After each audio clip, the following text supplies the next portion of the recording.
what they want to do, I think, is communicate to people, look, if you cross us, we will destroy you.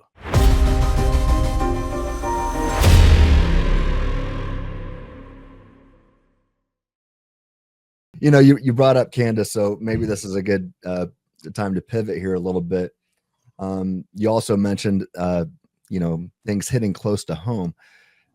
She accused you of being part of the plot to murder Charlie Kirk. And, you know, just, you know, not to toot our own horn here, but Josh and I, way back in September, we're going public and denouncing that. It's fun to see people catching up to that, by the way. I mean, it's way too late, but I shared a reel that we did probably 2 weeks after Charlie was assassinated, where we said it was the reel where she said, no one can stop me except for Erica or my husband. And I said in that reel, I don't believe her. I don't believe her for a second, because as soon as Erica comes out and says stop, your response will be to move the goalposts and say, well, either she's in on it or someone, they got to her. She's compromised too. And lo and behold, what do we find just this week? That's exactly the tact that she chose. Sorry, and Erica literally said, stop. Yeah. Yes. Stop. She said it looked right into the camera on multiple interviews, one on Fox and one with CBS. Yes. Looked right at the camera and said, stop. I want you to stop. Yeah. And Candace has decided, no, I'm going to double down and keep going.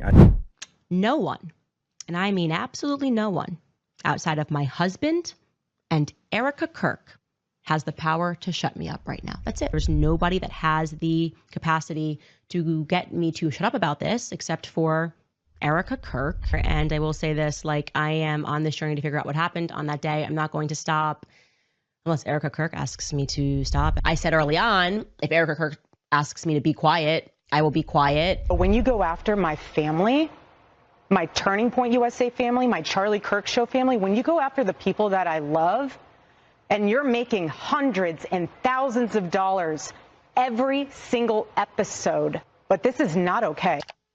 The podcaster Candace Owens, okay?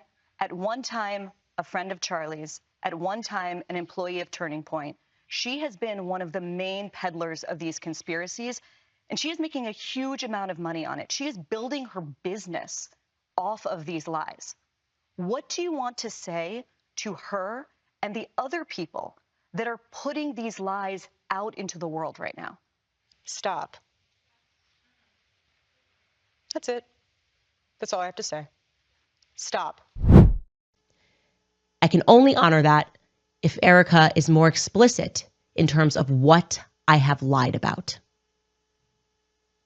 What did I lie about? That was predictable. I would say that you're a prophet, but that was pretty predictable. Yeah.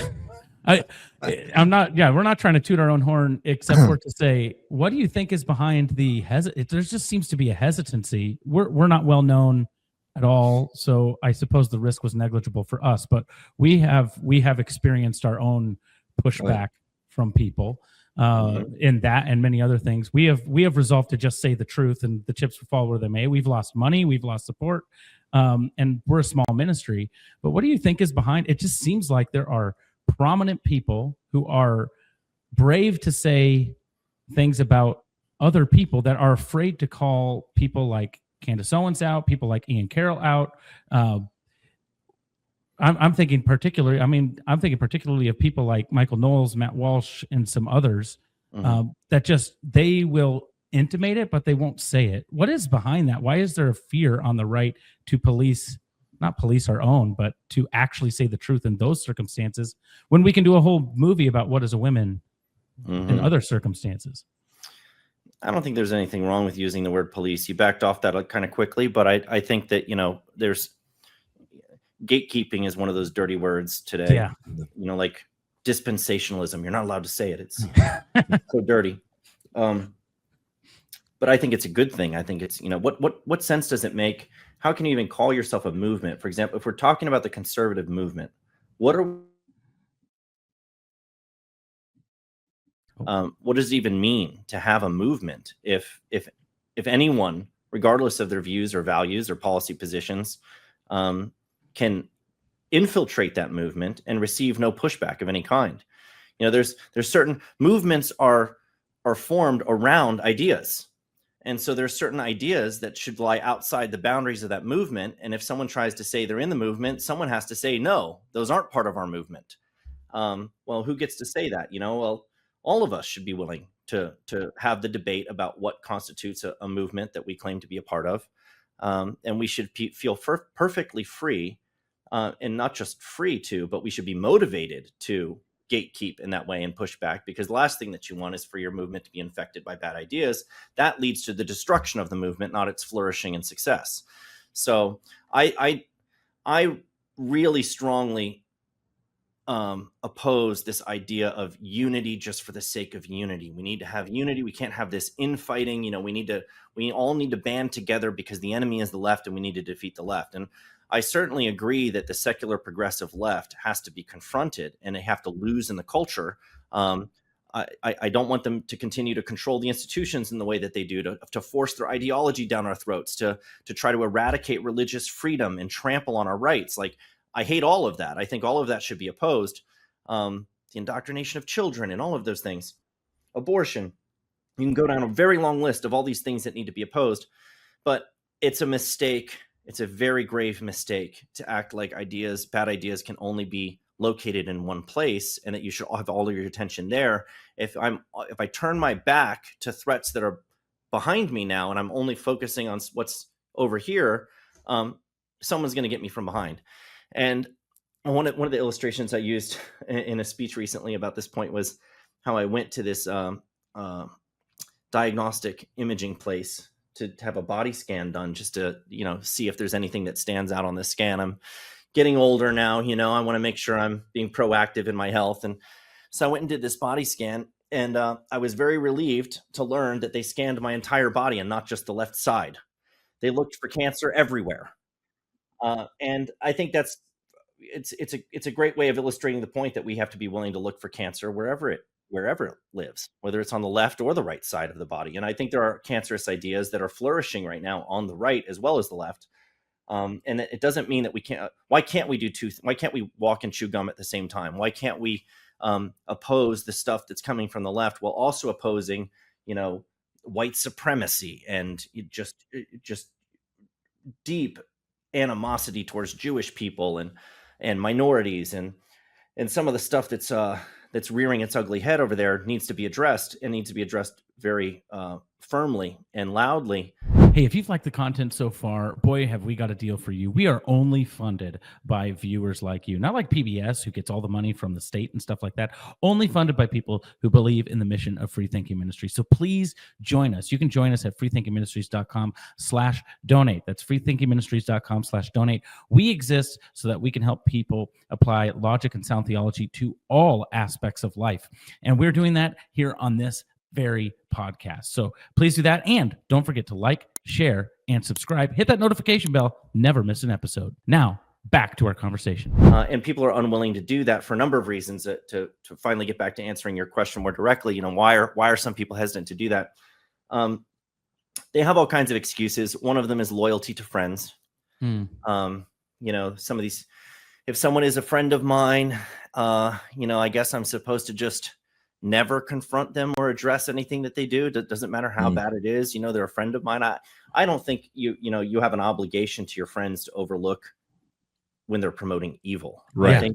I think our loyalty needs to be to the truth. Our loyalty needs to be to what's good and what's true. And if our friends diverge from that and they start promoting something that's literally evil and harmful, then they need to be confronted. Privately, sure.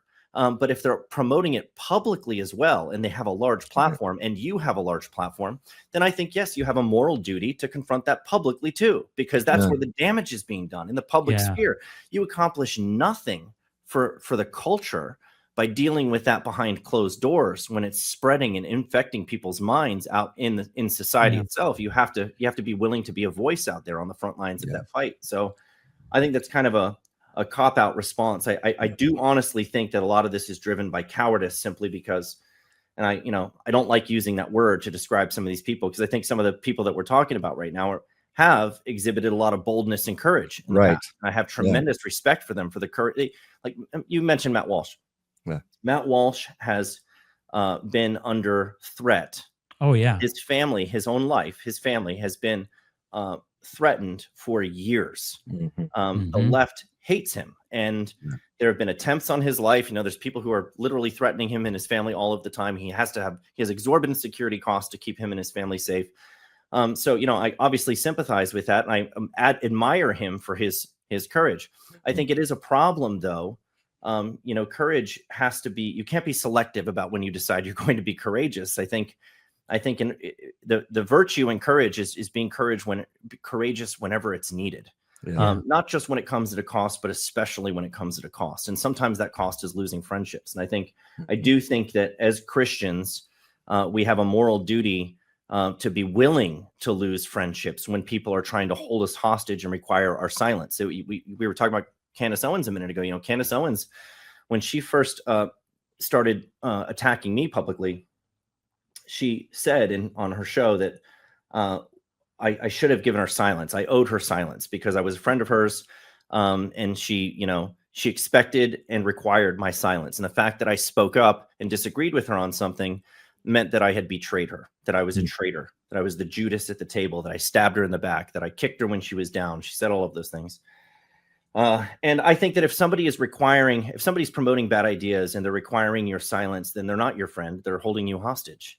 And you have to be willing to lose that friendship to defend what's right and what's true. And I think other people will be better for that. And it's a shame to have to lose the friendship, but you can't. There's too much cost to preserving that friendship, cost to your own integrity and cost to the culture itself to try to preserve that friendship by zipping your mouth shut. And so I'm not willing to pay that cost either for the culture or my integrity. And so it has resulted in me losing some friendships. Tucker Carlson's another one of them. These things are, and now Megyn Kelly. These things are all going sideways, and it's just, I'm unwilling to play that way. If you want a friend who's never going to challenge your bad ideas, then I'm not your guy. Right. Well, and I would say that that's not a real friend. I would, Tim and I have often talked just individually, like, hey, call me out. Like we're close together. And if he's airing or I'm airing now, and if we're close enough that if we saw one going publicly, we'd be like texting right away and being like, bro, you're off the rails right now. Give me a call.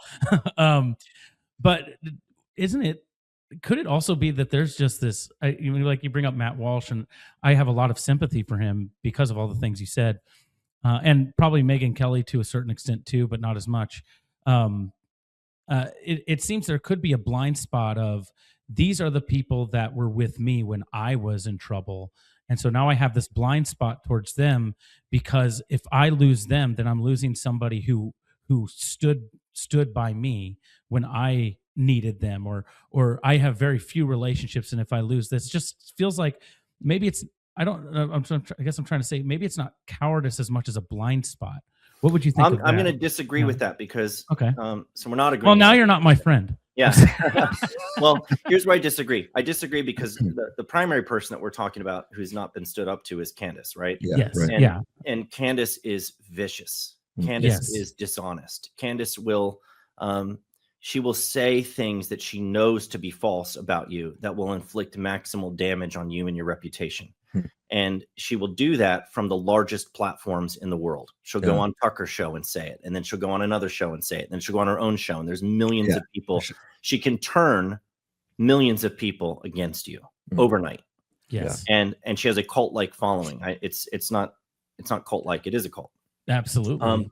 So the reason that I think fear is the primary motivator is because nobody wants to be on the receiving end of that. And I think that to some extent, I have been made out to be an example. I'm someone who, Tucker mentions my name disparagingly all the time now, and so does Candace.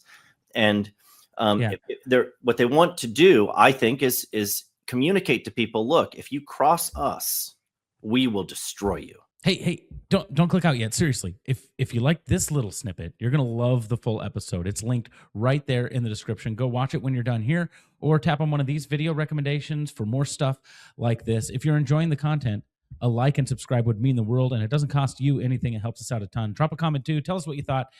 Thanks for hanging out. We'll catch you in the full vid.